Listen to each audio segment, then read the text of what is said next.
Hello, dear friends. Good morning, good afternoon, good evening. It is news time again from this very good channel. Welcome back. How are you all doing? Hope you're good. I pray that God will be with you in your endeavors. Today, we have another update for you. And I want you to, after listening to it, you drop your opinion and suggestions you have so that Biafra will be free. And that's just it. Okay, let's go there. The reason why Finland government suspended the trial vex, of course, Biafrans, and they are ready to give Ekpa, one of the greatest team in support of Biafra.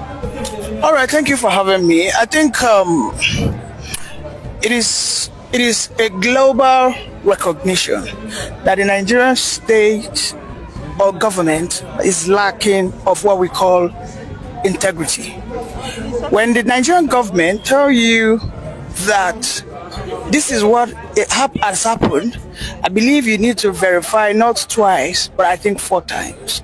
Let me tell you one of the lies of the federal government. Remember when Lagbaja, the chief of army staff, died? The federal government actually lied that the chief of army staff was never dead. You know who broke that news? It was Simon Ekpa. It was Simon Ekpa that said that he can provide materials that this man is indeed gone. He died, I think, in an international hospital.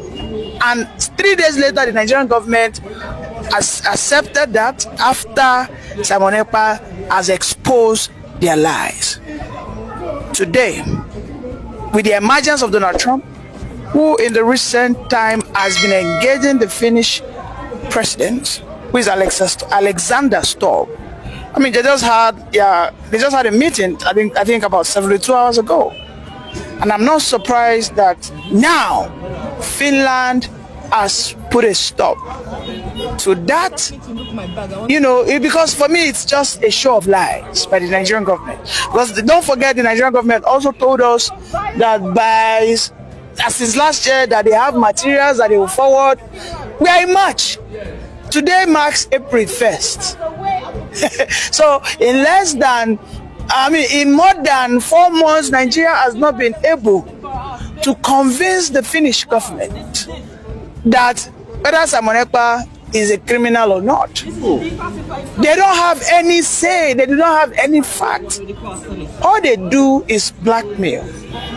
Is that not what they did to Ojukwu in 1966 to 1970? How they blackmailed him? How they took him to Aburi Accord? They blackmailed him, saying that he is a what? He's a genocidal human being. I mean, was that not what they made him? Today, they do not. The Nigerian government, the Nigerian state, does not want to see Ojukwu as an hero. They call him a villain. They call him someone who pushed his people into a massacre. The same thing they want to do for Simon Ekpa. But not everybody has a soft head. Some people indeed have a coconut head. And I must agree, Simon Ekpa is one of those people that his head. There's an adage, they say that a head that break a coconut, not the drinker. People like say, Simon Ekpa head wants to drink this coconut water. Because everything seems to be falling in pleasant places for this very young man. A very vibrant young man in his mid-30s, going to his 40s. He has been able to demystify all the lies that the Nigerian was founded upon. The lies of one Nigeria. The lies of a country that is united in peace and justice, which is all lies. Donald Trump has been following the Nigerian news, the Nigerian politics. You can see how the Igbos have been intentionally marginalized, which of course are the outcry of this freedom fighter, Simon Ekpa, Nnamdi Kanu, because that is who they are. These are men who are simply fighting to liberate their people. They are not seeking to destroy the country. No. Let us leave. Let us extract or eject ourselves from this conundrum. A system that has been designed never to work. Nigeria will not work for as long as we practice this kind of unitary system. When Nigeria had its greatest success was when everybody was on their own. My Okpara was dealing with the old Eastern business. You know, we didn't have this issue of incursions by the Fulanis, whereby they were now converting on the oil and gas in Imo, Owerri, Abia. So these are the things. Simon Ekpa's case has exposed the many lies that has been told to the international bodies. You know, Simon Ekpa's men challenged Christopher Musa, let us meet at the international court. I don't know, maybe you have seen him there, but I know his shadow has not stepped foot into the court because he knows he dare not. Ever since Simon Ekpa's issue has gotten this global recognition with the emergence of Donald Trump, have you forgotten that Christopher Musa was disgraced? Canada told him, where you what are you coming here to? You people that have no respect for human rights, no regard for human rights. You know, Christopher Musa wanted to attend an event where people are being celebrated for their show of heroism. They told Christopher Musa, you are not welcomed. I mean, we saw all of it. New Rubadi said, to hell with Canada, to hell with a people that can literally deal with Nigeria within a twinkle of an eye. Then you're telling them to hell. You see, the likes of Alexander Storm are people that have what we call sense of reasoning. I must commend him. Initially, you know, all of us were sort of, what is going on? Why is Alexander Storm now compromising? Because as far as we're concerned, Simon Ekpa is a citizen. He's also a politician. He's a prominent personnel in Finland. He's not just an ordinary Finnish citizen. He is married to a Finnish lady. He has served in their military. He got to an high rank. He is also into their politics. So he is not just a pushover. A person who is a lawyer by profession in Finland, Simon Ekpa, would not just set himself up for such a cause if he has no evidence to back himself up that he is not into criminalities. His arrest, wherein there were so many allegations that it was even the Nigerian government when they were raising funds, okay, when they were raising funds, that some Nigerian government at the subnational level pushed illegal money into the Biafran account, and that led to the red flagging of that account, and they called him for what? For interrogation. I haven't gone through the interrogation. Then immediately the Nigerian government wanted to see this opportunity. He's a terrorist. They asked them, how has this man terrorized you? When Nigerian government wants to provide one, the Biafran government in exile has provided 1,000 evidence that now Nigeria, they even terrorize us. Just some days ago, another one happened in Ehamufu. Fulani herders went there. They have done this thing, you know, they did it in 2 occasions within a period of 1 month. February 18, they attacked that same village in Ebonyi that borders with Enugu. Again, in March ending, they went again to attack. And these are evidence that the Biafran Republic government in exile will show to the Finnish government. The Finnish government they've had so many evidences. You know how they bombarded Alexander Stubb emails when this scenario of Simon Ekpa initially started? Because then the Biafran government, the chief of staff or Abuese, they were compiling jubilation among Biafrans all over the world. They are celebrating the Finnish government and latest. And Simon Ekpa, from his hideout, according to a report, has accepted the plea or the apology in that regard. Well, if the Finnish government apologized to Simon Ekpa, I don't think it is enough. I think there should be a financial incentive for him, because there is no justice when the right or the appropriate compensation is not given. I think the Finnish government made a mistake to ever think that they can trust or accept an iota of stories from the Nigerian government. I can go on and on and on to prove how deceptive the Nigerian government can be. You know, we must call things as they are. I might be living in Nigeria, but I know that there was a time they told us that this is what they are doing, and we found out that it was the opposite. And then these lies has now quadrupled under this administration of the APC, unfortunately. So you see, Finnish government, yes, Simon Ekpa has forgiven you, but I urge you to do the same. Compensate him. Where did this pressure actually come from? Is it coming from Western world? It is coming from the. It is coming from the from what we call the body of truth, and we call it a body that seeks for the emancipations of the truth sayers, the crusaders, and the children of light. That is Donald Trump. Let me tell you, Donald Trump has vowed that under his watch, Christians or Christian nations or Jews who represent the light, who accept or agree what we call human freedom, not human enslavement, that he will not allow it in any way to thrive. You know, the people that were so joyous when Simon Ekpa started having these issues were the Fulani people.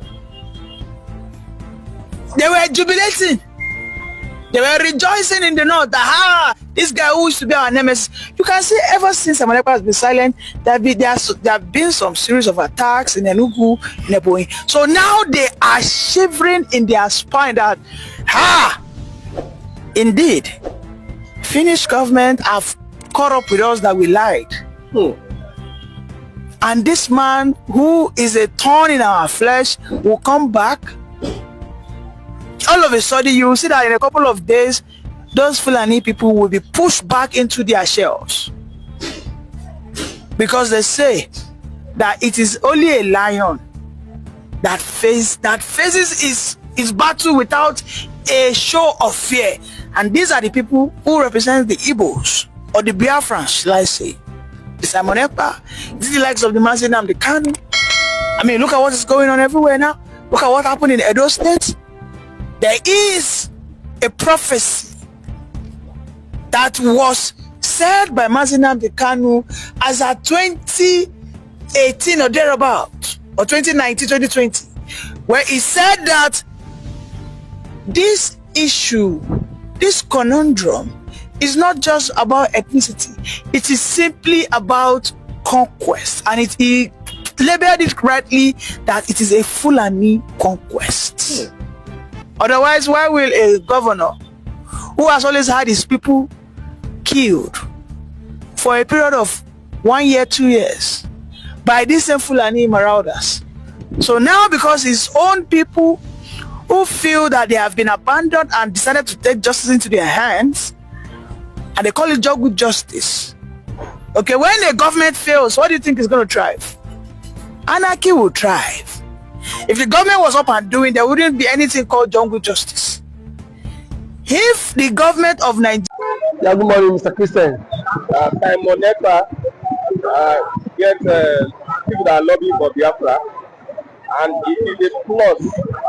The way Simon Ekpa is going international, and it seems he's making this agitation a serious international issue by employing international lobbyists to make sure that Biafra is recognized at the world stage. Let's get a reaction. Now, thank you for that wonderful question, the anchor of this good platform. First and foremost, I want to say, Simon Ekpa has come out to say, or has outlined countless times, that he said that the Nigerian government cannot win Biafra with a barrel of gun for the second time. Now when he said that, see, Nigerian government cannot win Biafra with a battle of gun. It means that nobody needs to die for them to exit Nigeria. Now, Ojukwu fought Biafra in a different dimension. Now, Mazen Kanu did it via his own dimension. So Ekpa is taking it globally. And now, we've seen world body recognize Biafra. We've seen the UN and then some other global body have come out to endorse the Biafra struggle. So kudos to him, it is a plus. Some persons have come out to say that Samonekpa should be discredited, the likes of Ohanes Ndigbo and that of the Southeastern governors. But my question is that you said Samonekpa should not be taken serious. Then who should be taken serious? The government who is not willing to protect our people? Is it the people who have refused to speak up when the Igbo man has been marginalized in the country? Is it the same governors who have become a tools in the hands of their Fulani master? So for you to even have a character like Samonekpa and Nnamdi Kanu to have come out to say enough is enough, that we are tired of this contraption called one Nigerians. It shows that these people have this mindset that, see, they can no longer be the slave. So for him to have even gone as far as to hire lobbyists that will speak on behalf of Biafra in the world, in the UN summit, to me, it's a plus, and that alone, the voice of Biafrans will be heard globally, and the voice of an Igbo man is also being heard globally. Now, let me take it back the line. When Southern Sudan and South Sudan wanted parted ways, nobody killed each other. Nobody go through the act of violence. It was done amicably. So Samonekpa is doing it amicably for him to convince world leaders that this thing is possible. And why the government of the day, the present government of Nigeria, are not seeing it that way. Thank you. You can also should the government, should the Nigerian government be worried about people? Why would they be worried? The same people have sent assassins to kill Samonekpa. Now only he has escaped. So see, one thing about it is that the government of the day, they are panicking. There's panic. You know what it is now? For a particular tribe, for a major tribe to exit your country, you know how an Igbo man is.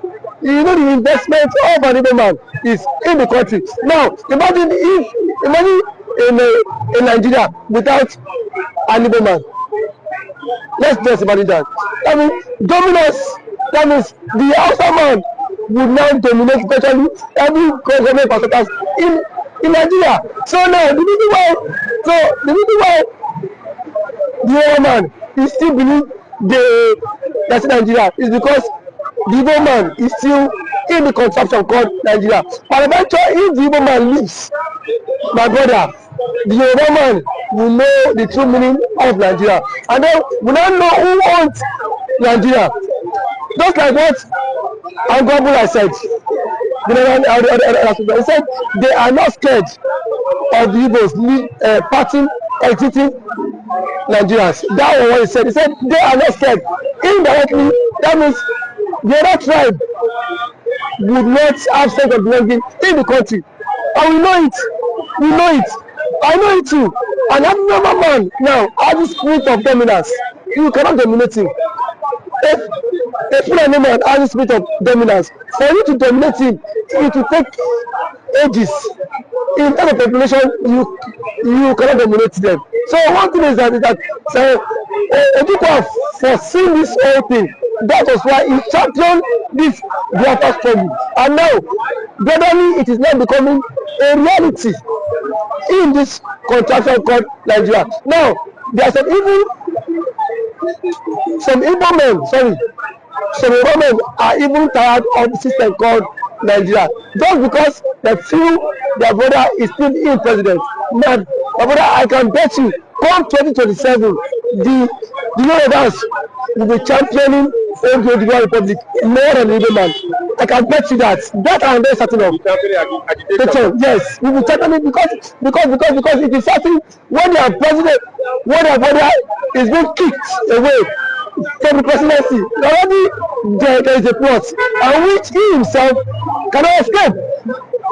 The president himself knows that there's a plot, and then the big shots in the north are forming alliance. You know it. RFI, a powerful influence in the north, is not in the league. Sorry, is not in good terms with the president. And now nobody can take that factor. What RFI did.